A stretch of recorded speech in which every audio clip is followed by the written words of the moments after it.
Hey, you. Thanks for stopping by at another episode of Cannabis Legalization News. It's me, Tom. You can find me at tom@collateralbase.com. All I do is really cannabis licensing, and there's going to be a lot of litigation this fall work. Today, we're going to have a great deep dive into operating a cannabis dispensary in a highly regulated space, that space being in the state of Illinois. It's fairly high regulated in Illinois, especially compared to other markets that are breaking out all over the country. So if you want to have a dispensary, awesome, that's great. Smash thumbs up. Leave some notes about where you are in the country, because they cost different depending on what state you're in. And of course, one of the conditions of all of those is that you have to be 21 or older, but you can be 18 to vote. So change those laws.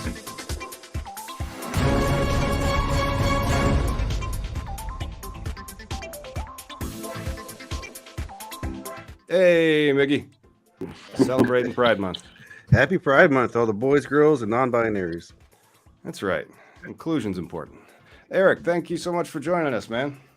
Hey, I appreciate you having me. No problem. Hey, why don't you tell the people what you do and what dispensary you work for? I work for Trinity MMJ LLC. So we operate two facilities in Peoria. The original medical license over on University that serves medical and recreational cannabis. I personally manage the operations of Trinity on Glen. We opened 2 years ago, this coming July. Like I said, it's a recreational, only facility. Love it, man. Just love what I do. So glad to be here talking about it. Great. Yeah, Illinois has one of the more strict policies. And so you manage one of the newest dispensaries in the state, because it actually opened in 2020 as it was the +1 location. However, there hasn't been any new dispensaries since then. There's 185 that are starting to get released, coming in, I believe, July 15th will be the first wave of them over the course of this summer. But that was from 2 years of lawsuits, man. So go ahead, Nick. Well, I was going to say, because Eric's, and we were talking in a green room, you're also like a legacy for the state, medical brand, I guess, or grower. Real quick, Eric, I think you're crackling a little bit. You might want to come in, come out real quick, and we can get back into it. I don't know. Try talking to see if you want to. Can you hear me? Yes. Yeah, there's just a popping on the mic. And so the popping on the mic sometimes is, hey, it's Illinois, what's happening? And so sometimes that's just caused by technology being a jerk. And like turning things on and off. If you come in and come out, maybe it might be better. Just like all things. Now you're on mute. But all right, he'll jump right back in. But we talked about the medical market, though. Like you guys, medical is something that is weird to me, because you had a regulated medical market. You had already people with licenses and stuff. We didn't have to do that here. We just had to get a business license. No, we were basically consumer packaged goods from the start. So it was a very limited competitive space. Eric, how's it going? Now you're on mute. Dang. I think you're not on mute in the studio, but your laptop or something's on mute. Perhaps. Oh, there you go. Now he's on mute. Try it again. We have a bumper for this. Oh yeah, we do. We do. Because this is not the first time shit happens.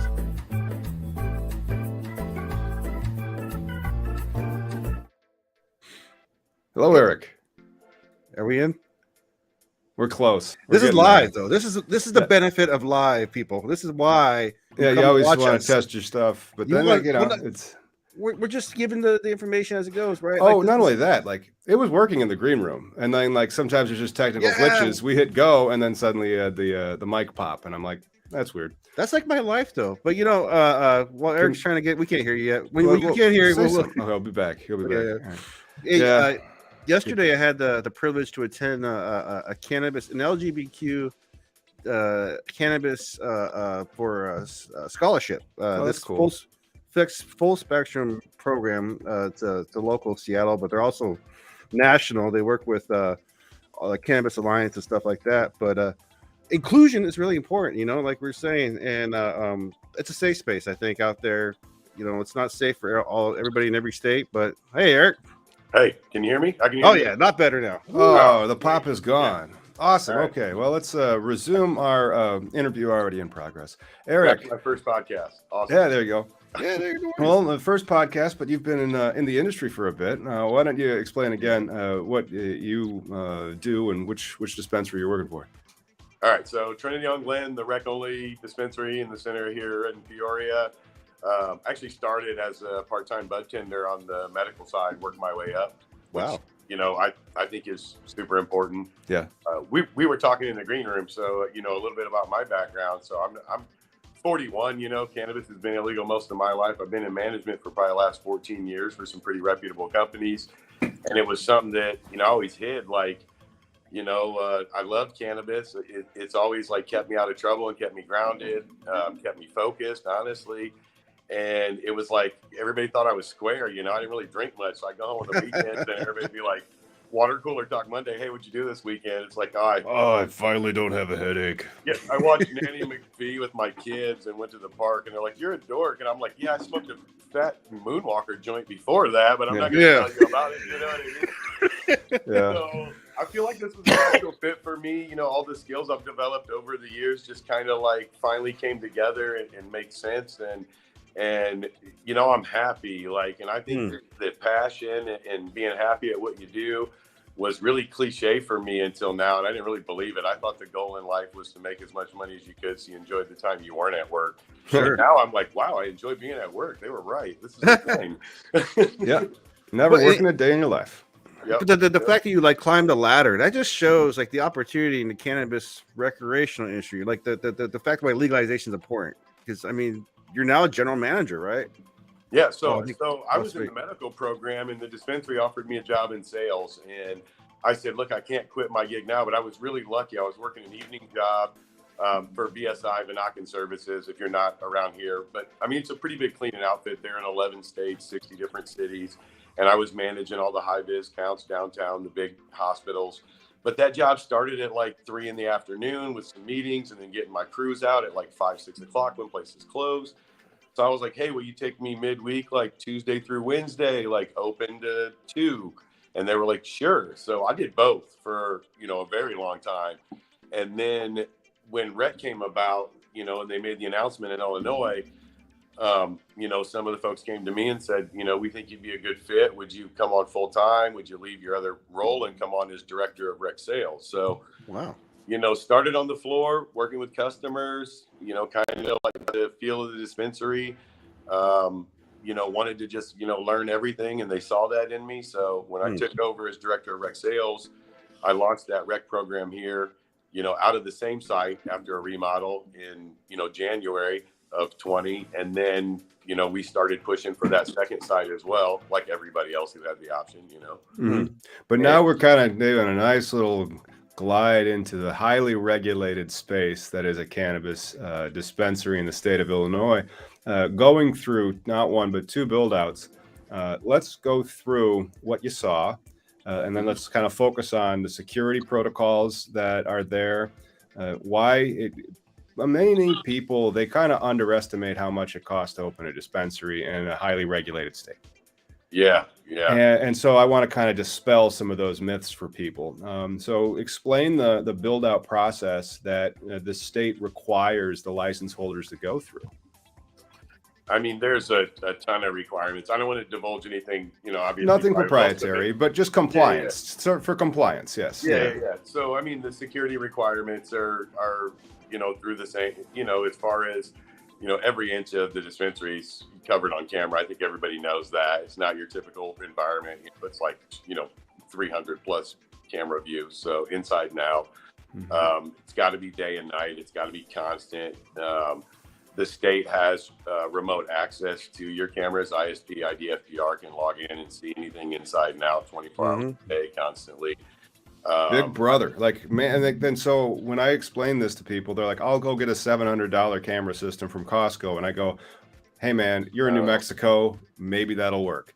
But that's not how. And then you can cite the regulations because they're in there, and it's like, no, this is what the regulations say the camera specs need to be. This is how much hard drive you need. You got to be able to read license plates at night with the IR. I mean, oh my God. Now, is that expansion from the medical law as well? Like, because talking to Tom earlier, your guys' medical was unique from our medical here in Washington, where I just had a grow a plant and then go buy a business license. I didn't have a cannabis permit or nothing like that. We weren't regulated like that when it came to medical. So now, correct me if I'm wrong, Tommy. You're probably really familiar with the legal aspect as just as much as I am, but a lot of the administrative rules from the original pilot program were just copied over. There was no new. We abide by the same rules. Most of the time spent writing the recreational laws was surrounding like the application process and how you're going to get your permit and who's going to get them. And Right.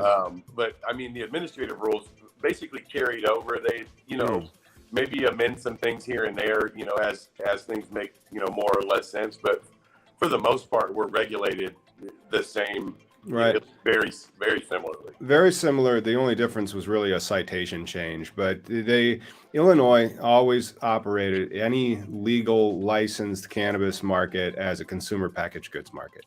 You would buy it from the producer already pre-packed in an eighth. It's ready to go on the shelf, and there's no bulk flower. It's not like the farmers markets that Miggy often opines about and waxes nostalgic, where the farmer's there with his or her wares, and it's just fresh. No, it's not. It's meticulously dried and weighed, and then shipped out the door. Everything, and you don't. The experience factor is something that I would like to see, because I think you can regulate the plant with an experience factor of purchasing it, which is much more consumer friendly and customer friendly. And so when I go buy cannabis in Washington State and you walk into a shop, the shop has inventory, man. I could see why there's more robberies in Washington State. There are lax regulations compared to that, and inventory is just on the wall and you can see it, Well, there's we do have our vaults and whatnot, but also, Eric, because it kind of leads us to the next question with your company in particular. Are you vertical or horizontal? Like, are you grow? Because I had the experience of yesterday. I was at an event that was at a manufacturer, a processor. They created carts, Halo Labs, and there was another processor there who makes hash, Golden Grams. And it was a neat conversation about how, because the store is very important. Like, the store is like a middleman. Some markets you can be part of the store, other markets not, and then the shelf space becomes the competition, which your sales experience comes into play. Are you guys vertical? You can be vertically integrated in Illinois, and there's a lot of examples of that with Cresco and Sunnyside and Rise and GTI. But Illinois actually, going back to compliance and regulation, which is one of the topics here of running the dispensary in Illinois, they set thresholds on inventory. So that's not a possibility. A Rise store that's owned and operated by GTI can't be exclusively GTI product. That's lit in the regs. And the state, during inspections, will run through BioTrack, which is a state traceability system, and they'll check those numbers and make sure that you're not sitting over a certain threshold in inventory counts. So that's an aspect I didn't even know about, like that you guys have, like almost like they're trying to not force monopolies in a store, because I mean stores they're like the portal to the people, right? Like, it's not just people going to grows, they're going to a store, and so your shelf space is valuable. Mm-hmm. And it does make sense, I think. We talk about, it is heavily regulated. I mean, I definitely think that we can ease back on some things, but I'm also I don't want to see just like a totally open environment. I don't want to see a Colorado or a California. We have to find a balance, because I know that we often think from the consumer standpoint, we definitely want prices to drop and we want product readily available. Right. But for me, and not just my own, I want good jobs for my staff, too. And if it becomes a liquor store model or a gas station model, then who wants that? And then all of a sudden the influx of people who are excited about working in the industry just wanes and it becomes a job again. And to me, like I said, the reason I got in was much more than that. I'm happy. I don't sit on the edge of the bed putting my work boots on, contemplating life, going, can I do this for the rest of my life? Like I've done with every job up until now. And don't get me wrong, I think I was really good at every job up until now. And now it's just the sky's the limit, because I'm actually passionate about this. Yeah, but how do you cope with full legalization? So one of my big beefs with Illinois' limited market state is you are artificially supporting the price, and then you're perpetuating the illicit market. So what was the policy goal of legalizing it? Was the policy goal of legalizing it to secure guaranteed cash flows to particular license holders who happen to be lucky to get that license? or is the goal to reduce the amount of illicit sales and provide availability for the product so that it can be regulated?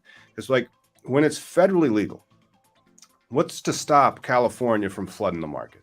What's to stop all these other states from doing that? And then I think you have a craft model and you have a corporate model, and Illinois is really leading the charge as to the corporate model, just getting as much canopy space under management as opposed to you have 1,500 square foot of canopy under management. You can have a dispensary right next door, but you can't stock more than 40% of your product. I mean, even the craft grow license, fully canopied at 14,000 square feet, probably going to be able to make about 9,000 pounds a year. I mean, it's still a fairly large operation. And so I just think that there's aspects in the Illinois regulatory scheme that is setting the industry up for a catastrophic failure, like after it goes federally legal. Federal, yeah. Well, I, in that sense, because I was having in that conversation with Halo Labs and Golden Grams, the Golden Grams guy was a legacy grower. He doesn't even really smoke; he just grows. So he's been growing for over 20 years now, from the legacy market side down to the recreational side, and his hash was phenomenal. So, a lot of these guys just have processes and brands. Now you're talking about brands becoming a thing, like the Budweiser. Like, I don't know who brewed most of the beer that I drink, but I can tell you Elysian's a good brewery.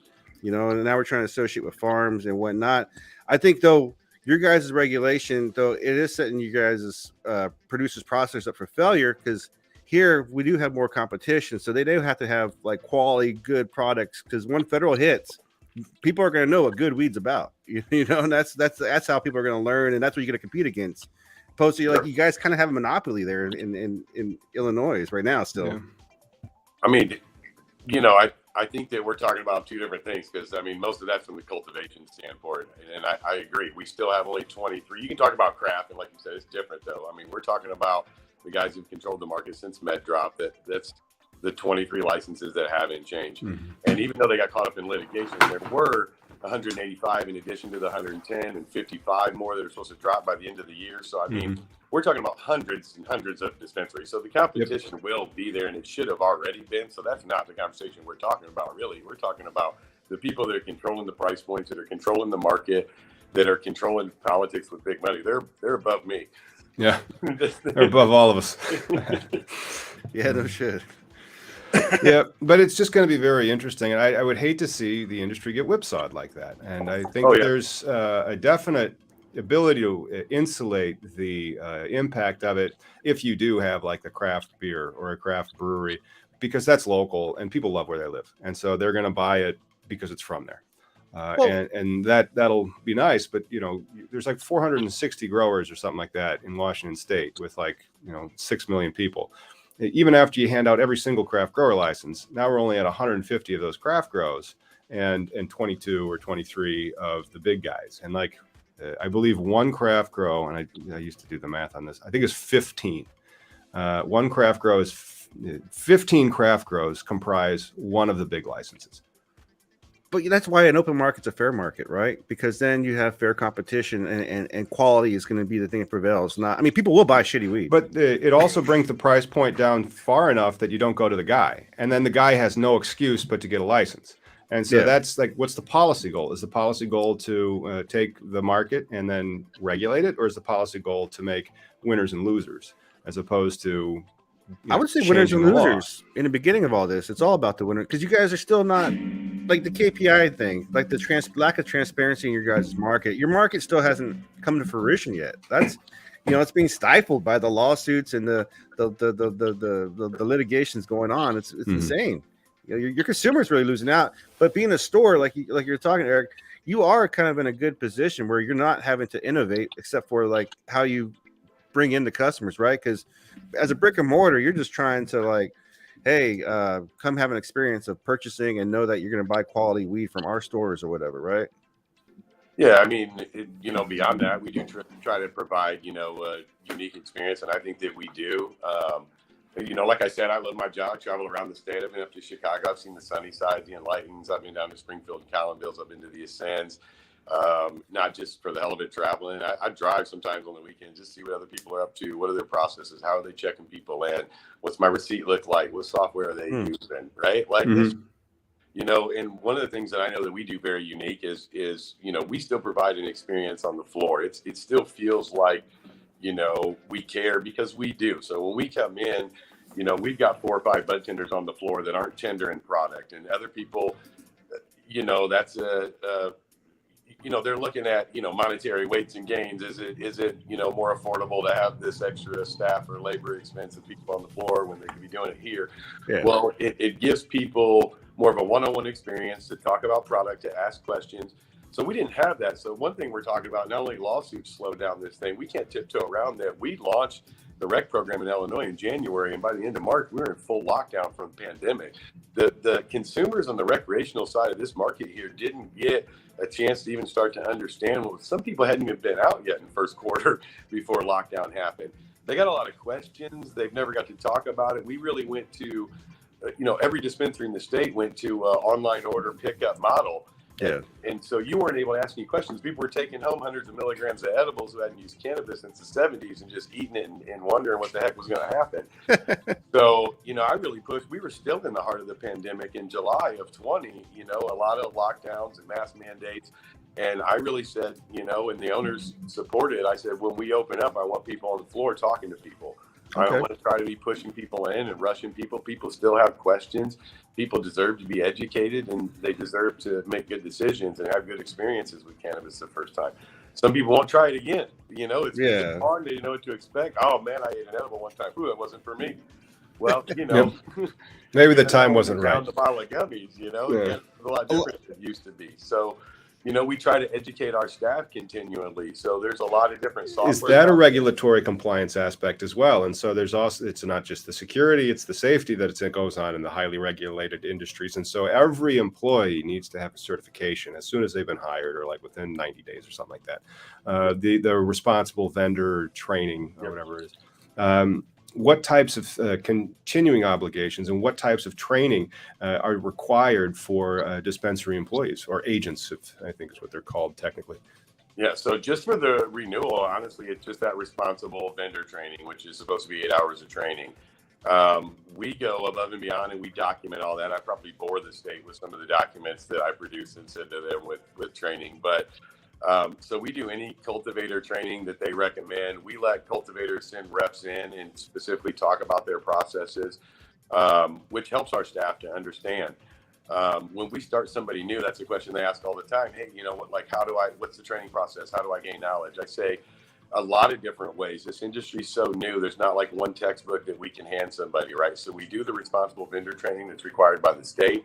I said, just looking at the menu and reading product descriptions, you know, so you can understand the differences categorically in the products, talking to other staff. I mean, we've got 30 plus employees under the just Trinity on Glen, and everybody has different habits. Some people are big into RSOs or edibles or tinctures, or some people are straight flower, and some people are concentrates. So if you don't understand one product category, just be honest and know that, and start to learn it from somebody who does. And honestly, the customers, there's some educated people out there that one of the things too, when I talk about service, is don't pretend to be the know-all. People don't like that. They don't want to come in and have some cocky experience. I mean, they do expect us to be the expert, but if you're not, acknowledge it. Let them know. Say, hey, let me grab Tom. He really is on the concentrate train. I'm not. I'm a flower guy, and I want to make sure you're getting what you want. So that's first and foremost. And I've gone to places that given me bad knowledge about things that didn't even really matter. I was talking to a guy at a dispensary one time about consumption lounges, and he was like, yeah, the state really messed that up there. Too bad we can't do that. And in my mind, I'm thinking there's a lot of people open them. It is a thing. The state did allow for it. That's bad information. You should just not comment on it, you know? As a GM, Eric, is there programs that you recognize as a hiring person that you identify, like the Ganjier? Like, are there programs that and there's another one, Cannabis Analytics, here in Washington State, that's actually being accredited through the college, and they're actually expanding to other colleges. Are there programs that you recognize and say, yes, you look better on the resume versus the other guy? So I feel like there's a shameless plug that you just kind of asked for. I don't know if you knew about, but yeah, go for it. I helped Illinois Central College, which is an accredited community college here in Central Illinois. Tom, I'm sure you know, like right. They did respond to my email. What's oh sorry, maybe Yeah. not, but It's so just like it's like they have a program that they're going to get started. Then I'm assuming then. it just started. I helped yeah. develop that program. I've been sitting on an advisory committee since last February. Yeah, I emailed them and I said, guys, you should apply for this. I could help. Nothing. Okay, so I had no. I don't work for the university. I'm not going to go from that. Yeah. But so I was on part of advisory board. We developed the curriculum, the content. We created a 5-week subscription program. It just started last week, actually. So I teach the last night, which is going to be a lot of this conversation, a lot of supply chain, labeling requirements, op stuff. And then the final night, night 5, is going to be pathways into the industry, where we'll have all the instructors come together and we'll try to give, tips and tricks on where to look for jobs and who to talk to. And they've intertwined with the program something that I do like. I'm going to give them a shameless plug. It has nothing to do with cannabis, but a GP program, which teaches just essential skills. Yep. And I feel like the young workforce doesn't have that. They're just not tooth. I joked with my wife. I said, people hear about a promotion and they'll be like super stand up for 2 days and then wonder like why they didn't get it. And it's like, well, I still remember that you called in every Friday for the last 5 years. But vocational, just teaching people how to be constant and reliable. And there's some of those skills that are interweaved into the class too. You wind up getting 3 GP badges in addition to the certificate for dispensary agent training. So yeah, I mean, nice. I'm going to put a lot of weight in there. I helped develop it. I know there's some. So I try to take everything serious. So basically, when ICC came to me, I said, I would like to put some things in this course that definitely would appeal to me. Some things like if you came to me in an interview and said, I already know this, this, and this, that's going to be appealing to me as a hiring manager. That's less things that I'm going to have to train because there's a lot. There's a lot of little finite detail. And to me, when we're talking about regulation and policy, compliance is king. And I don't think that's just in Illinois. That's most across the board. Just, sum it up in one thing: compliance. And everybody is responsible for compliance at 24 hours a day. At the end of the day, I'm the one who always has to answer for compliance, but I can't be all and see all. So compliance, everybody, every entry level position needs to know how to handle cannabis. And that my badge needs to be around my neck and visible when I pass into the restricted access area. They need to know the difference between the restricted and the limited access and the public access areas. And let's see again. These are all new areas and terms that like people oversimplify because they've maybe sold some weed in college or something, and so or they've seen a retail store and they think it is a liquor store where there's just very few regulations. You stock your shelves, you pay the people on the way out, all that. It's completely different with cannabis. And so, do they have access control keys? And so, like, do they have the click thing? So they have to buzz in to get to the vault and only certain people. Everybody doesn't start and have access everywhere. So yeah. But in any business though, right? It's not the business that we thought about when you're in college. Like if I buy a pound and split it up and sell it to my friends down the street, I'm now a businessman. No, it's about having a brick and mortar and having this regulated market that you're contributing taxes to your local community. And then, the whole infrastructure of you went from a bud tender to a GM. It's a whole business now. It's like if you wanted to open a bar. I can't open a bar tomorrow. I need at least $100K just to get started, depending on what state it is.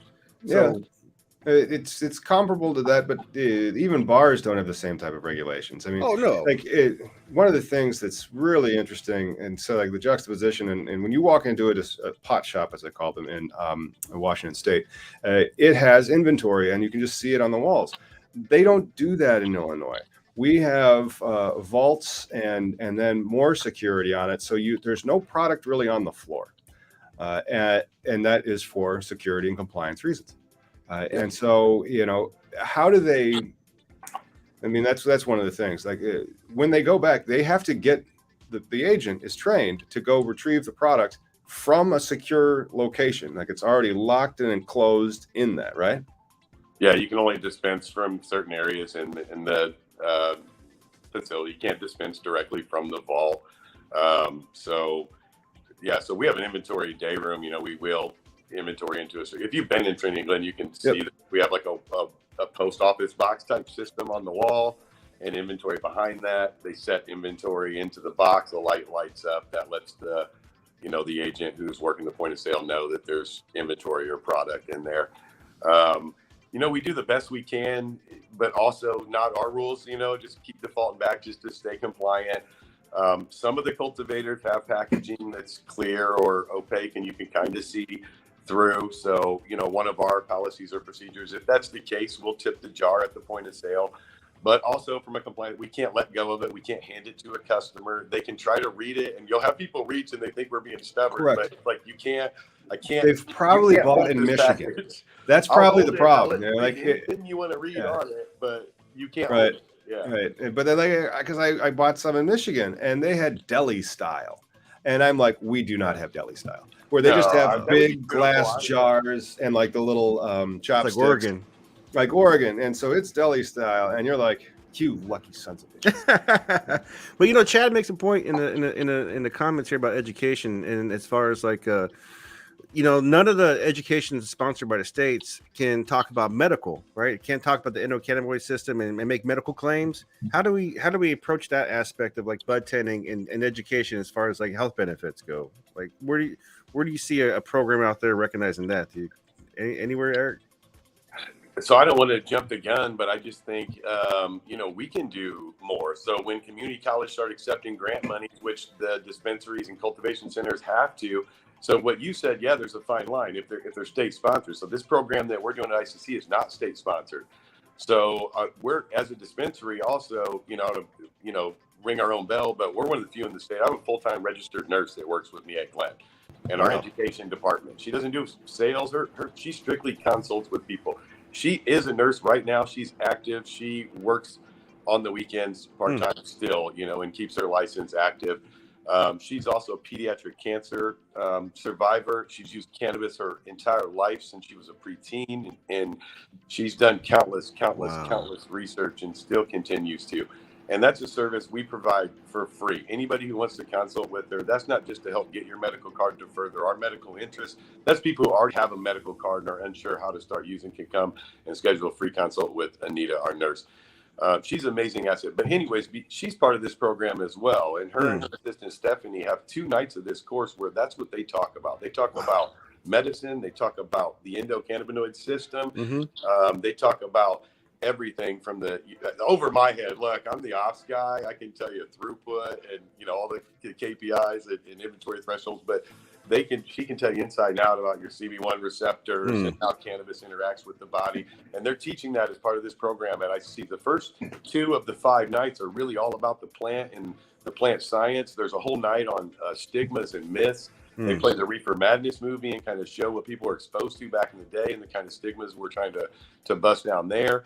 And then it just progresses up into today and then gets passed off to me to be like the ops and very business, right to it kind of guy. So, but that's cannabis, right? It's this amazing plant that has so much like different people and business wise. And it's not just like the stigma where we're all just like getting high and sitting on the couch. I mean, that's what I'd rather do in life in general.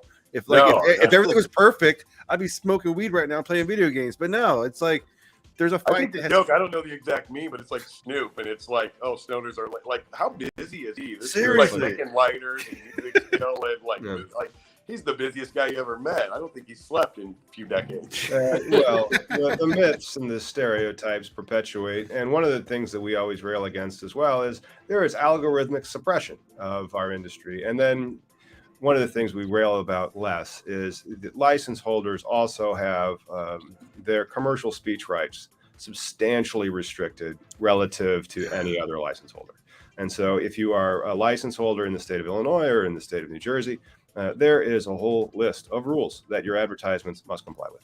And like just what your packaging requirements must have. If there's warning labels, I don't think Illinois officially has adopted a specific warning label like they have in some other states with a particular, like, the weed with the exclamation point label that you see in California. Yep. But all of that comes in and it's like, meanwhile, Spuds McKenzie was selling beer to children in the 80s at the Super Bowl. Yes. I think I won a little Spuds painted glass at a fair throwing cards at balloons when I was a kid. Yeah, of course, it's wholesome, but it's one of those. That's what we kind of are shooting for, is just parity, just the quality with a substance that is, if anything, worse for you. Like here in Washington, people love it, but it's not the best thing for you. But parity that you're talking about, like here in Washington, where The gummies, the shape of the gummies. Are you freaking kidding me? Like, how dumb do you think kids are? Like, oh, I'm not going to eat the one shaped like a square, but the bear ones are all calling for me. Yeah. It's dumb shit. I saw a joke. I don't know if it was a real proposal, but they said the opposite because it's so hard for us to reach for that equality with cannabis, and we like to compare it to alcohol. Somebody proposed, all right, well, then just bring alcohol back and regulate it the same way. Let's start state traceability systems and secured and limited access areas and vaults and no displays and advertising restrictions. And let's do that. Oh my goodness. I bought, it's hilarious. And so like the lacks of restriction for alcohol. And so I bought some vodka from the Ukraine because, you know, hey, I support them a little bit and get drunk. But then also in Europe, they have these little pour limiter spouts on their alcohol containers. And so this one had it. And I had been talking to my girl about this earlier and just how in America, you can open just one of the bottles of Tito's or some American brand of vodka or whatever libation is of your choice. And then it just pours right out. There's nothing stopping it from pouring the heck out of there. But then like in Europe, they have these little stoppers. And so you can more carefully control your pours so that you're not going to overserve yourself. Meanwhile, in America, no, like they had Everclear on the bottom floor. So like right there, so a kid could just be like, here we go, Everclear. And then if you open that Everclear up, it'll just you know just immediately get out of the bottle because they have those large glass lips. Anyway, it's the abject lack of sense when it comes to regulating something. If you just look at it like as it is, it's chemicals and go, oh, what does that do for you? Well, what about this one? Oh, well, that sounds much worse. Really? So they just put it on the floor. I think the same thing with purchasing limits. If you compare it the same way, it's like, all right, I can only buy 28 grams or 500 milligrams of edible. But if I go into Super Liquors right now with 25 grand cash and say, hey, load up, 17 kegs and 4 cases of vodka and drink myself to death and giggle about it, they go, sure, let's help you out. That'll be $25.50. All right. Why can I buy cotton candy vodka, but yet I'm gonna go buy some terpene infused joint that says cotton candy, but that's gonna call the kids. Or Mike Tyson can't sell some years, and then it had nothing to do with the copyright claim or the I think Evander Holyfield had a claim against him on that one, but which one? I'm not sure. I'd have to do some experimenting on that, but it's just so ridiculous. Like in New Jersey, if you're going to do an ad, they have a very specific, like 2 digits. So it's like, I think it's 71.43. I could be wrong. I don't have the regulation in front of me, but you cannot run an ad on broadcast media. So like we'd be good because we have data in YouTube. We're like, nope, 90% of our viewers are over 24. Here's the data. And so it had to be like 73.41% over the age of 21 if you want to run a commercial for cannabis. Yeah. I don't even know if they have a threshold here. It's so vague that they can enforce how they want. It's just like you can't market to anybody under 21. So any medium where somebody can't say, hey, 100% of our market is XYZ, Do you guys have bans on like the leaf, like any representation of the pot plant and display? That's dumb shit. Yep. So anything that would be considered marketing, so anything that we may give away. So with our logo too. So like if we had a Trinity logo and a cannabis leaf on a t-shirt, we couldn't give it away. We could sell it as merchandise, but the second that it becomes marketing, That's so fucking dumb though. Why is there this barrier of like, I can't give this away? Huh? It's a double standard. It's just so infuriating though. Like, it's like while they're doing their lines of cocaine, we're gonna make rules about like this is the line for like weed. Like this is just dumb. It makes no sense. I think the problem is, I don't want to upset anybody about me, but I just think that the legislators who are controlling a lot of the laws really don't understand or have ever used cannabis. Right? No, they are completely politicizing it. In my opinion, like I have never seen a more politicized rigged system than Illinois adult use cannabis licensing structure. And like, I look at what they're doing in New Mexico and what they're doing in New Jersey. I'm getting my law license in New Jersey. It's like, I need to learn what you guys did and then report on it to the state of Illinois because damn. And so it's just ridiculous. But these craft grows might now get held up for another year because of lawsuits. Great. And so then the dispensaries now, because more availability of dispensaries, more coffee shops, more coffee sold. So more availability of these dispensaries, and then who's going to be supplying them? The same 23 companies that are currently supplying. Yes. Dang it. Yeah. Fucking And not only that, but the taxing on the recreational side in Illinois is just, it's just tough. You know, it's so tough. I know one of the things you talked about, and being out west, and we love quality too. We all, that's what we saw in the legal market. The first time I went into a dispensary with my medical license, it wasn't because I couldn't get cannabis. It's because I loved everything about it, and I wanted to see that high times cover shit. That's what I had cannabis at home the first time I went to the dispensary. I wanted purple and pink. What a big cola. And hairy, and, I mean, yeah. like But then it became like then once they had home grow and you could control genetics and bring in a harvest. Like that I'm not is saying that there's not some good product available. I think that actually we're spoiled. Decent. I'm not going to say we're up there to Cali standards, but there's some decent product in the Illinois market. But by the time you tax it, not even the cultivators controlling prices. But by the time you tax it from the state, I mean, these recreational customers can be paying, $80 and $85 for 3.53 grams. And so that's, when you're talking about that earlier, the craft market is a different market, but it's going to be tough to compete. I think the 23 still control it. If they start dropping their prices, then and that gap is bigger and bigger, and everybody wants good smoke, but they also they want some smoke. So that's right. That's right. Go to the dispensary and they're like, I can get this ounce for $2 or $2.50, or I can get this eighth for $90. It's going to be tough, And they could turn on the spigot. They have so much canopy space. So the price, wholesale prices in Washington are retail prices in Washington are basically wholesale prices in Illinois or in New Jersey. And so like same with like when I bought that stuff in Cali, it was like $30 to $35. You are buying a quality eighth, and that's out the door. Like after all the taxes on top of it, that puts the guy down the street out of business. Yeah, it's funny how you mentioned the term of spigot when it comes to your guys' market in Indiana, because it just makes me think of like OPEC, right? Like gas could be totally cheaper if these assholes would just like do more business, do more output. But no, it's controlled by paid instead. They're like, good.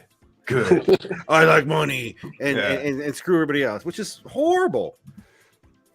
Yeah, but that's also not what cannabis, at least in the business side of things, that we think about in the early days, right? All the hippies and just giving, and then you see it like it is an agriculture product where if there was a free market, open market, people would grow excess and then have enough to give away, which they've done for like samplings.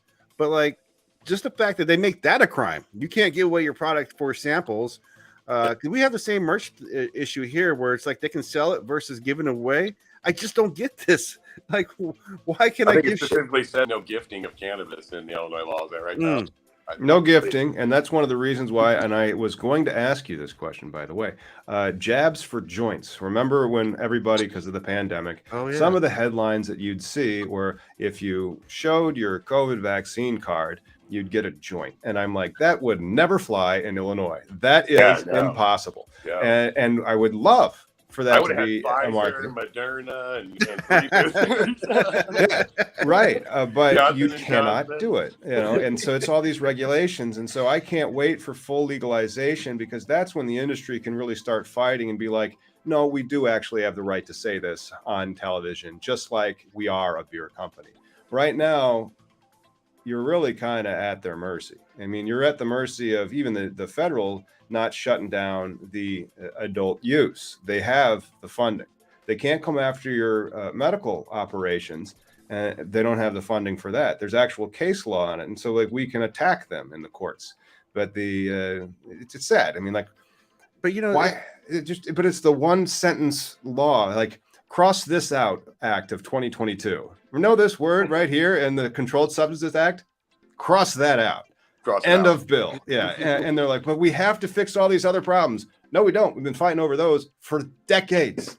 Yeah. If we wait until we fix all those other problems. Yeah. Let's start, and then let's start fixing it, because you're going to need to do that. It's not going to be perfect anyways. Just let's roll with it. We'll figure it out. Yeah. What do you guys see for your guys' market out there? When do you see like anything happening? Because, while you guys are about to expand, because you guys been choked the shit out of.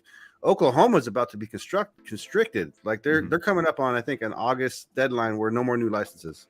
Like they're going to try and control their market. They're happy about that. Like a lot of the people in Oklahoma that I hear that are trying to get out of Oklahoma, they would be fine if the price went up. And so it's this fine balance somewhere that That's what I was saying earlier. I'm not Yeah. going for full blown, and I don't know Yeah. anything about Oklahoma other than hearsay. I'm not going to Wild West, wide what I was gonna open. say. We always hear Yep. Wild West is the reference I hear. So Yep. I think they need to be a little bit more reined in, and we need to loosen up a little bit, and we just got to find that happy balance in there where it's a good market for the consumers, where we're putting out good product, and there's still good jobs for people in the industry. I think that those three things, in my opinion, are all the most important. So I think they're doable, but then the way that they're doing it, that's one of the reasons I've been more impressed with Michigan and now New Jersey. I think is doing a pretty decent job of rolling out, and New Mexico looks like it's the most open, the adult use market, but water rights are difficult down there, and it's all very local wherever you go.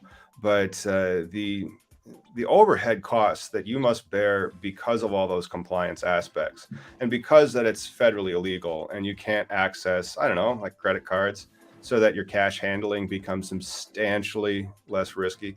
The security, I think you're going to have. I think it's like a casino. You're going to have the security because that's a fungible product somebody can just take and sell, yeah.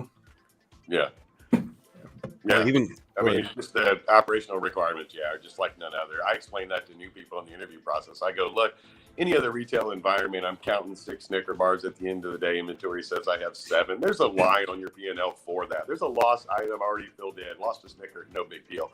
But in this industry, it's, a clock starts ticking, and literally administrative law says I've got 48 hours to locate and correct that incident myself, or I notify the state, and then I'm subject to fines.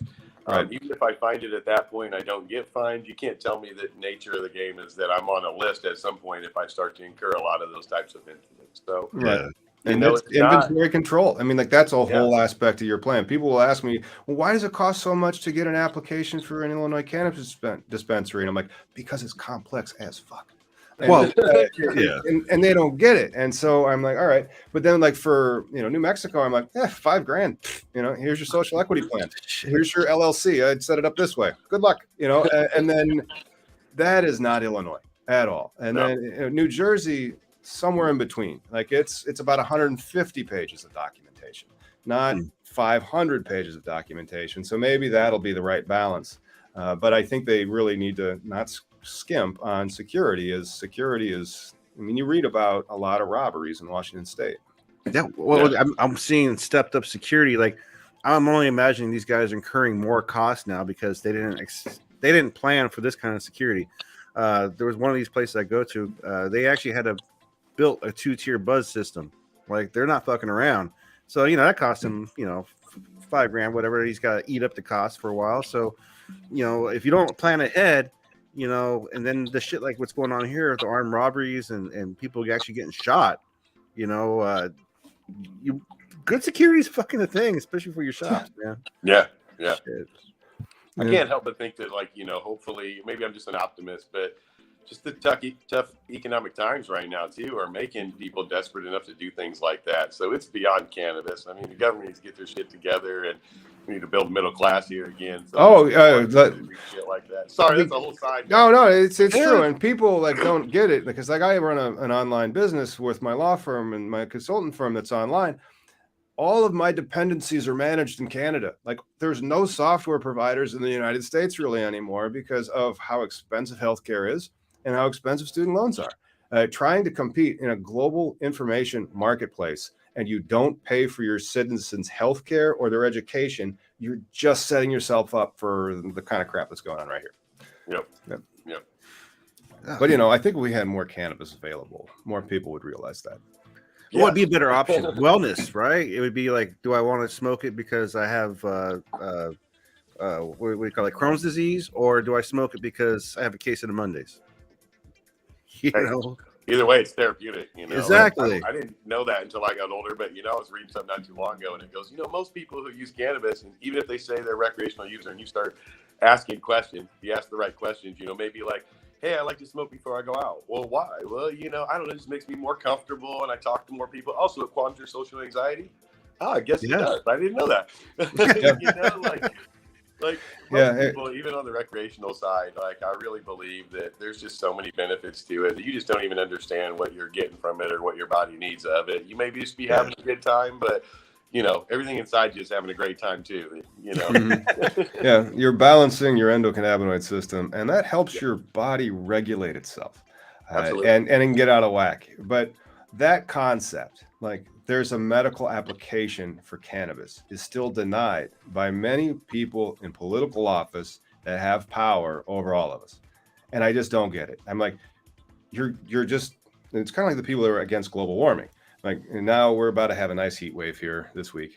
And so it's just bizarre that people will put their beliefs well over any evidence as compelling evidence, uncontrovertible evidence, just like evidence, and they still won't believe it. And then once you realize that's the world we're living in, you go, oh shit, I'm gonna get some weed. I'm going to say something horrible probably, but when this pandemic broke out, I remember I was still working because we were essential, and I just kept hearing about Tiger King. So I came home one week and I told my wife, I said, we got to watch it. Everybody's watching it. I looked at her and I said, everybody in America is stupid. They're all home right now, and this is what they chose to watch. They can watch any damn thing on TV, and this is it. I fell asleep 10 minutes into episode 1. Hey, man, the Kardashians have been a thing. You know, you can't just point out to one moment in America's Never heard of them. You know? No, I'm just kidding. Well, you know what I'm saying. Yeah, I know. I'm just kidding. But you know, the thing is, like, we constantly shoot ourselves in the dick. Like it's like, why right now today would be a good day for the MORE Act to go through, right? Like if there's, but why is it not going through? Because these jackasses have the caca bill that they want to push through, which the parliamentary procedure is a pain in the freaking ass. Like this, the whole how to get to anywhere with government. Yeah, you know, more focus needs to be on Schumer. Like, you know, the reason why there's not so much outrage with cannabis and its prohibition is because the people who are suffering are fucking locked up and they have no voice. Yeah. Craig Cecil can't get a job. Yeah, what the heck is up with that? Yeah. And so, like, I look at the social equity requirements, and like some of them, I'm like, you have to live in certain specific areas for a long time, and I'm like, you realize that violates the Dormant Commerce Clause. And then you look at the other ones where it's like you had to have been caught with this much to this much weed, and you're like, what? So like you're saying that there's levels of wrong? Like, what, are we legalized? What are we doing here? Like, what's our policy goal? Or you could have 10 full-time employees so you can buy your way in. And like, it goes to the most social equity, not social equity, but there's scales and ratings of it, right? Yeah, it's the limited license, and then it's the social equity, and so it just seems like it was created so that it would fail and just kind of meander in courts for many years, and therefore the people that had the rights, like the pipes, the licenses, now they're the only game in town. Well, you know, this social equity argument is a needed one, but it's also one that's going to be like, I honestly don't think, like, state by state, it wasn't an issue when they first started legalization, right? Like Washington State had no inclusion of social equity in the law. Later on, they try to look at it. But the thing is, if you have a fair and open market, that's where you start, right? Because then you don't need a social equity law because we're all starting with a fair equal grounding, whereas you guys had this mysterious KPI fucking KPMG. It's a very large accounting firm.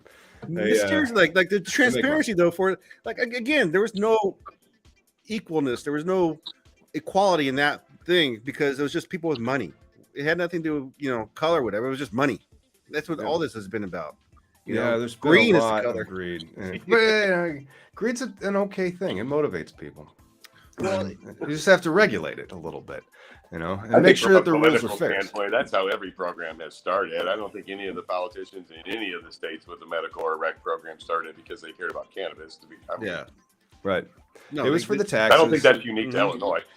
No, and that's some of the problem. I think if the legislature understood the plant a lot better, it would be just as subsidized as corn. People would be championing it. They would be saying, like, we made the ethanol would be made from hemp herds or seeds, and then all sorts of other stuff would be great.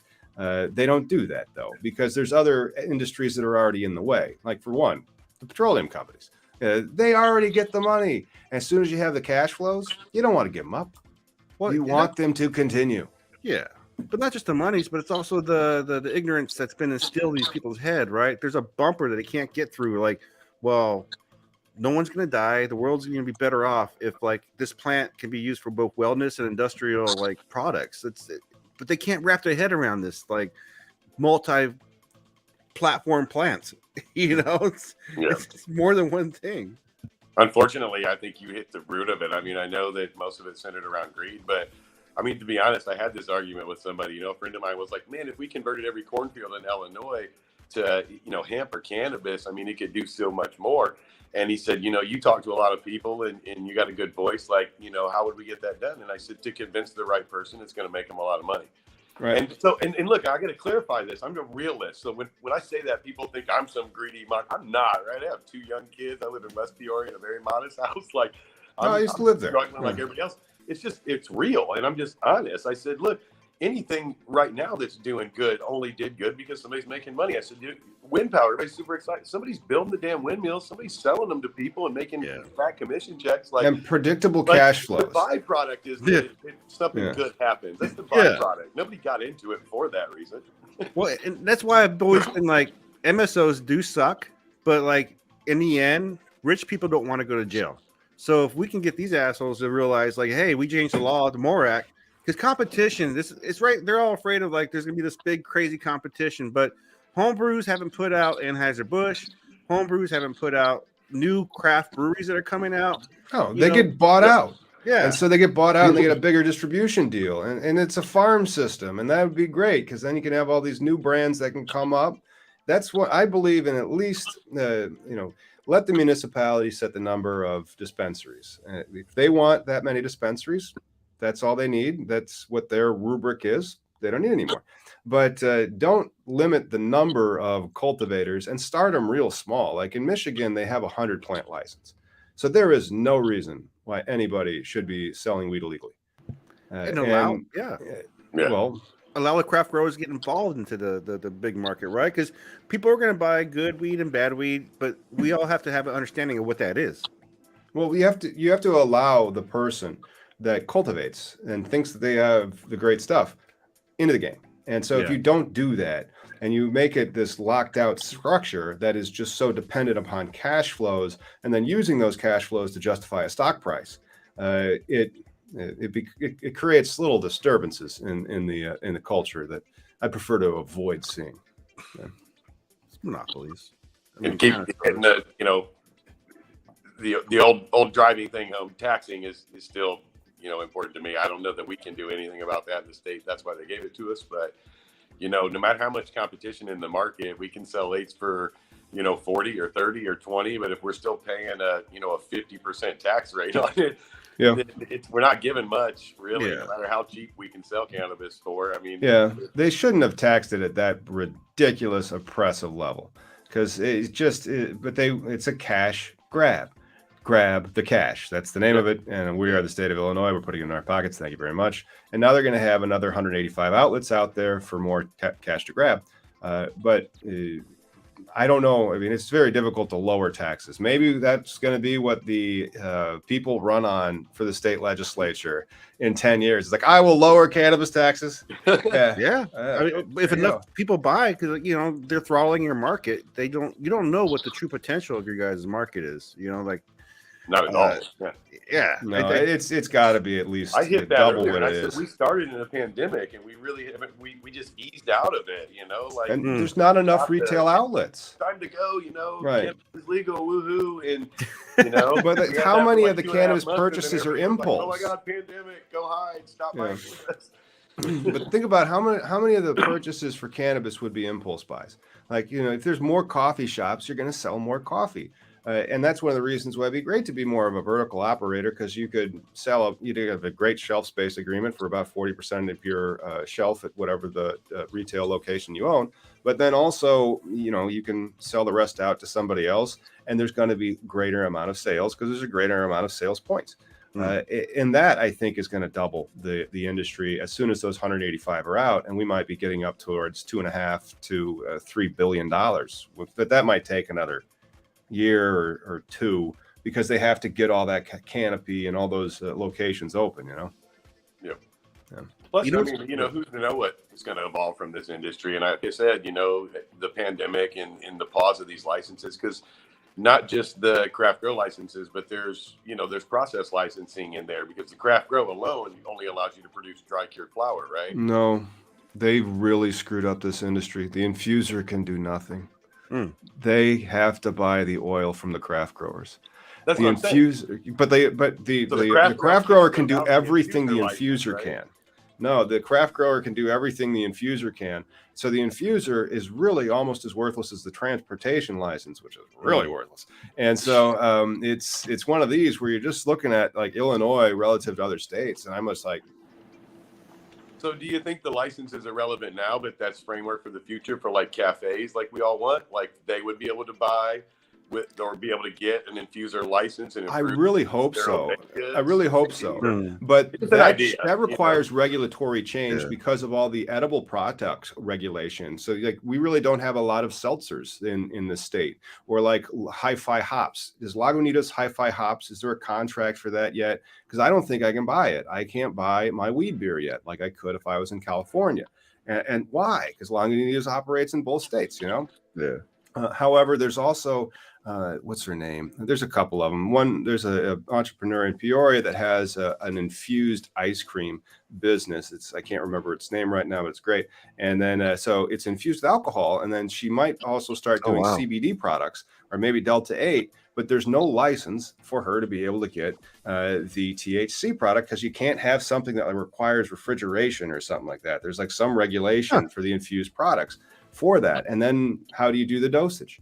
So like, that kind of stuff, they would need to change all those regulations to enable it. And I hope they do, but it's been a terrible rollout. Damn. Yeah. Wow. I mean, you guys. But, hey, look, I'm Go an ahead. optimist. That means we have a lot of room to grow. Oh, Yeah. yeah. Sky's the limit. Yeah. That's like the whole country, though. Yep. Oh, Yeah, and it's gonna the next one that I think is gonna be interesting is New York, because we really still haven't seen New York's rollout. Yeah. And I keep telling them like, do it more like New Jersey than Illinois, and I think they will. But there's 620 Starbucks in the state of Illinois. I'm fairly certain we could support at least 620 dispensaries, probably more than that, maybe like 1,200, because not every coffee shop is a Starbucks, And maybe spread them out, because if they did 1,200, there'd be 1,198 in Chicago.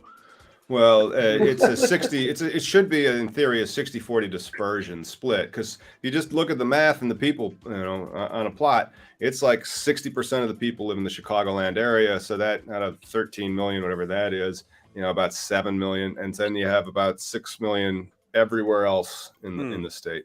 That 60% though, do you think a lot of that is like out of state traffic? Like I think 33%.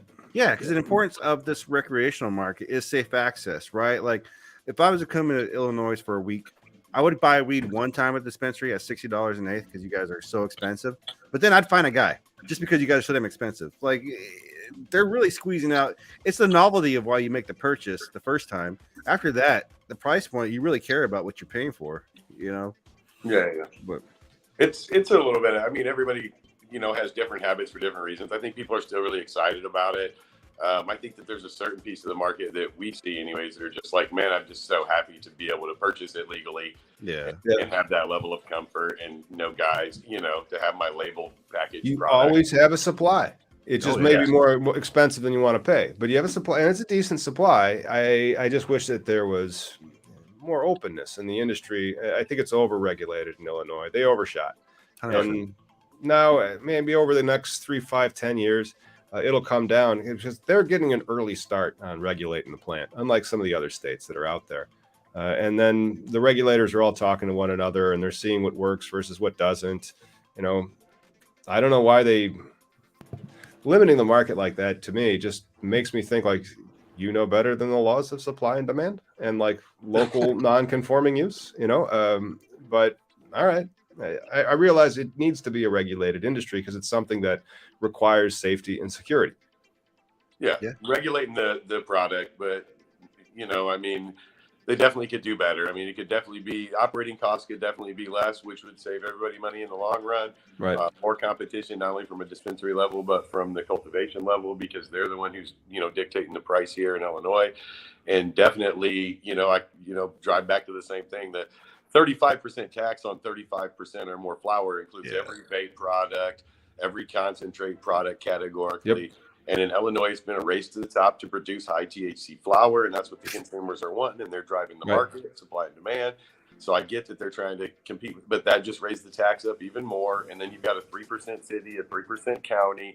You're looking at 41% tax. And then the guy's selling it all day for 35, and you're like, that they're setting themselves up because they want to take it all, but then they don't realize that by doing it in that way, they're just gonna not really change anything, and they really haven't. Chicago's actually been shutting down these illicit markets that started to pop up after full legalization, where people weren't arresting anymore, so we'll just do an unlicensed cannabis business. And cash flows were okay until they started tamping down on it. So that wouldn't exist if they were able to get licenses and they were able to comply with the law, but they aren't.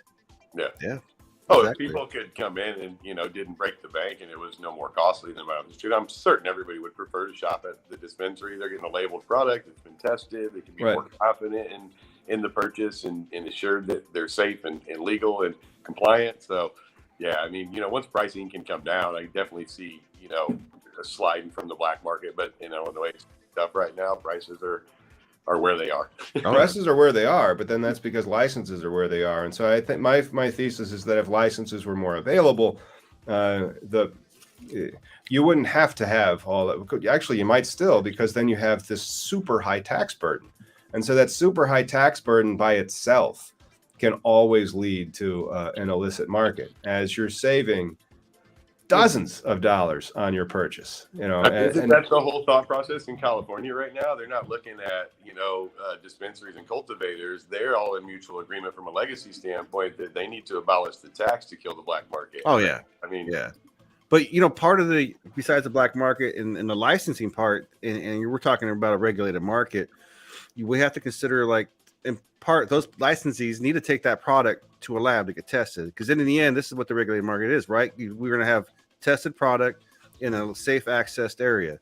That's what ending prohibition's about. It's like having a liquor store where it's going to be a safe place where I buy it and I know what's in the thing. And unfortunately, liquor, like we're talking about parity, that's the only reason why I talk about liquor stores. It's not like liquor and cannabis are the same substance of good times, but it's just the market that we're trying to show as far as a regulated market goes. It's the best comparison, yeah. But testing is going to be a thing that lowering the cost of testing, because here in Washington, when they legalized weed, the biggest thing in them, they don't have to test the same gamut that they do for medical products, right? Which is insane to me. But a lot of the people fought against that because they don't want to have that cost incurred already with the taxes. But then you have the cost of lab testing. So we have the strictest testing requirements in the country, Tom, right? Wow. I know that the reporting and recall and quarantine requirements, they're onerous. They are. Just writing all that stuff, it's dozens of pages of each plan that you have that you must do. And then what types of testing requirements do cultivators have to do? Do they define a lot, but then they don't define it, as large as they could, so they have to continue to test everything more often than they should? I don't know. I can't speak from the cultivation standpoint, but just from what I've read, we have the highest part per million here in Illinois as far as minimum threshold requirements and testing. And I know they can do multiple tests. They say only one test, I think, for flower, but if you fail, then you can make a different product from that and submit that for retesting. So maybe your flower doesn't pass the microbial or has too many parts per million in mold, then I think they can make a distillate or another product out of it and submit that for testing. If that passes, then they can use it, for vapes or edibles or whatever. So you guys do have a boundary of cannabis is bad, but it can still be used for molded gold versus. Well, it's the product, and so the product itself, you can process the plant, and then the bad actor gets screened out in the processing process. Yeah. So you might have a flower that doesn't pass because of thresholds, but then you make a distillate from it, and that will pass.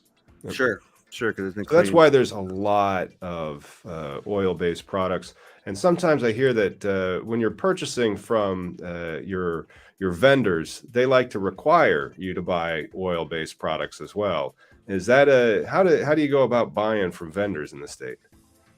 There's really no requirements. I'd say that's a myth. I mean, there's an offer. I think the misleading thing from the public, I won't get, too into details, but they make what they make. They have what they have available, and they're trying to make that available to everybody else. They do try to be fair about how they disperse it. So, maybe somebody falls in love with a given strain, and I get I'm a med patient too. It's tough. It's like G6 is my medicine, and now it's not available, and it's like, well, that's that. And they think it's us. How come you didn't order enough? Or how come you're not ordering more? It's like, that wasn't available this round. We're not Walgreens. We don't get to order Your Costco cupcakes, in the chocolate or strawberry variety every week. Maybe this week they only had strawberry, so we don't have diversity to the products that are offered to us, but we try to make those decisions, not just from a typical business standpoint. A typical business would say, hey, we're going to look at sales summary report and say, we're not going to order this product anymore because we're not selling too many. But we also will take into consideration, all right, maybe this is a patch and it's a product, we don't sell a lot of, but it's very medically relevant. The people who want it need it, not want it. So we are going to continue to carry that product. We're going to continue to order maybe smaller quantities and figure out what that perfect spot is. But that's another different thing just in how we operate from a non-regulatory standpoint, things that we try to do for our consumers and our patients, that's just a little bit different from a traditional retail back. Yeah, it's a complex industry. It is. Yeah, it's fun though. If it wasn't hard, they wouldn't need me. Yeah. Well, I'm glad that it's difficult because it's so new. It's so new that it's still illegal, by the way, and it's just one of those deals where it's like, hey, you remember back when the industry was not quite legal? Well, yeah, but then there's some people they're behind me that remember the industry when it just was not legal, and they were still doing it. And man, it's funny to me how the whole basis of this is operating compliance and how strict it is, but also sometimes when we think about pushing some envelope or some boundary with a promotion or a gimmick, and we get that pushback. At the same time, in the back of my mind, I think, well, we didn't get here by following the rules. This is illegal. Where do we? So all of a sudden now we're compliant and we just do everything this way and no way other. But we would not have the industry had we all done that forever. Well, yeah, we could start suing the state, but then that's one of those deals where how much do you want to bite the hand that's feeding you? And then it becomes a different deal where if it was federally legal, then you could see more lawsuits, or maybe not necessarily lawsuits, what it really would do. Because if you sued the state, what they would do is they'd start changing the law to moot your claim. So you can just go to the source and buy off a politician and be like, we want this. We want it to say this. But the federal makes it so confusing too. So, not to bring up a whole side thing, we talk about marketing and restrictions. I swear that other people can. So if you're an MSO that operates in a different state that has different advertising rules, and you have a shared Facebook or Instagram account, and all of a sudden you're sharing something to your Illinois audience, but the post originated out of Colorado, now you've worked around it because you're saying that's not an Illinois originated post. The message of that marketing campaign wasn't geared towards us. We just reshared it on our platform. But that's with intent. People are doing that with intent. They're developing content in other states for our state and sharing it on platforms from those. It's silly that we even have to do that, It's really, really ridiculously silly. But that's another one of the reasons that you just look at it and you go, guys, do we have any rights here? I mean, you legalized it, and then you immediately put under extreme servitude all the license holders. And they're just at your beck and call. It's like, please, can I? Yeah, here you go. Here, thank you for my privilege of having this.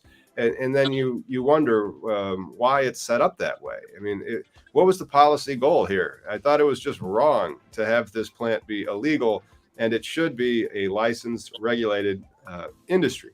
And then they go, no, it's going to be more like a privilege. What?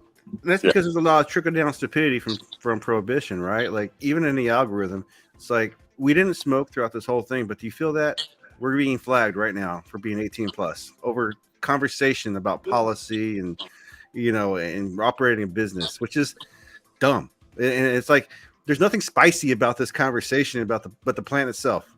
Yeah. Right. Yeah. Well, the regulations are what they are, and the law is where it's at. And one day, I really do hope it changes. But we've been doing this podcast now for about 3 years, a little bit more. It hasn't changed, And then it legalizes in your state, and then you just kind of watch it, and it's like, oh wait, here come lawsuits, frozen in amber.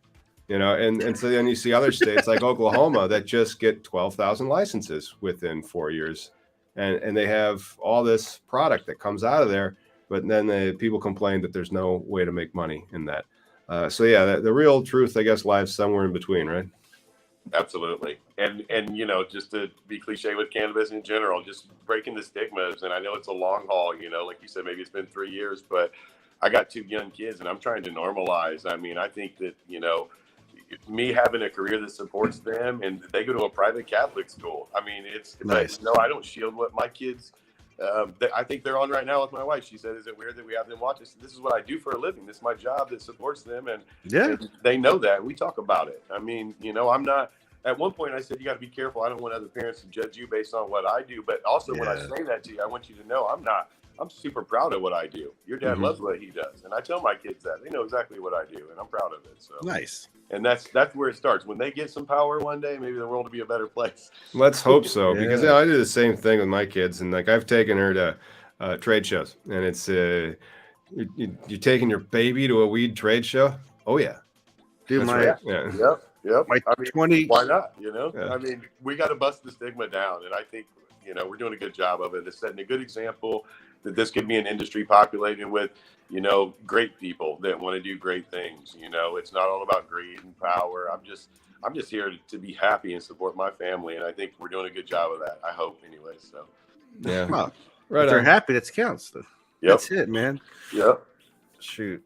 My 20-year-old and 17-year-old don't have a concept of what prohibition's like. Living in an illegal state for the past 8 years, so it's definitely something that they don't have the same paranoia and freak out that I had when I was about their age. I know because with my 11-year-old, she's going on 12, and I think that just me being in the industry and just it being so normal, and those are the conversations we have. I honestly think she's bored. I don't think she cares. I think when I try to talk to her, she's like, "I know what you do, Dad. It's cool, whatever." Like, that's one of the. I feel like when you hold it back or you hide it, then kids get really curious and they want to know seriously though. What's locked up over? What do you keep locked up over here? What are you talking about over here? I talk about it all the time. They're just bored to do. Like, yeah, my dad sells cannabis, whatever. Yeah, it's old people stuff. Evidently, when we get older, like you need stuff to help. And I'm like, yeah, that's right. It's old people stuff. And it is not cool whatsoever, And then because the stigma and the mystique of it being forbidden is gone, and now it's just accepted, and so that's really where the plant can do its most good. It usually isn't for the people who consume it the most. I shouldn't say 18 because they aren't allowed to buy it. The 21 to 28-year-olds. It should really be for everybody, because when you're 28, you're fine. Usually, like you're fine. I didn't sleep last night, but I'm 28. And so when you get into your 40s and stuff, or even your 30s and then beyond, shit starts to break, and you're like, I need some pain reliever, or having a really stressful day. The job is just insufferable, stuff like that, or the kids are yelling. But all of that, and you can manage that crap. It's fantastic that the plant has come as far as it has, but I really hope that it gets even more open. It's still got a lot to do. Hey, we did it. We made it to 420 in Illinois. 420. You got that bumper there, Miggy? I got it.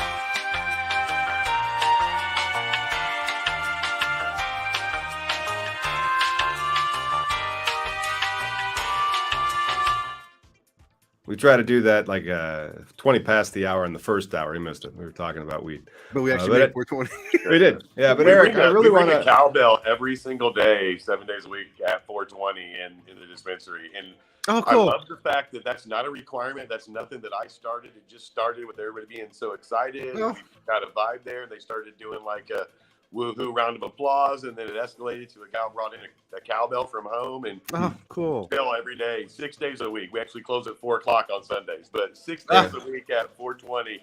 Yeah, and you'll have customers who've not been in at that hour before or something. They're like, whoa, did I? They walk to the floor and we ring it, and everybody hoots and hollers. So hey, is anybody? Day, man. We love it. With the location that's there over on Glen, has anybody rented the adjacent space, or is that still open? It's still open. The owners have had a couple of different visions for it, but it's just nothing's really panned out. Yeah. I don't want to speak for them. I personally would love to see a consumption lounge. I just don't think Newbury is ready yet. I mean, honestly. Yeah, there's that. And then that was the other thing. I don't know if you know, is they were supposed to open a consumption lounge called High Harbor. And do you know anything about when that's going to be open? So, I mean, it's completely different from us. We work with that group. But yeah, I know they're doing a lot of events that they're rocking with some outdoor events and some summer concerts and stuff like that. I think they're still working on the rehab on the inside, but yeah. Yeah. Stuff takes forever to build. Especially now, supply chain issues and everything Oh my else. God. Yeah. Well, you know, thanks so much for coming on. It was a good deep dive into the highly regulated industry that is cannabis retail in the state of Illinois. Maybe it's a little bit different in your state, but if you're watching from Florida, New York, maybe New Jersey, fairly the same. I'm sure like in Washington state or I don't know how Oregon's is, how regulated that is, or Colorado, but even California is fairly highly regulated. So is Michigan, but they have deli style. It's great. Going to Michigan. Yeah, going to Michigan, and I'm lobbying for changing the regulations. And so anyway, thanks for sticking around, everybody. Big shout out to all the members. Smoke them if you got them. We'll see you later. Thank you. Thanks. All right.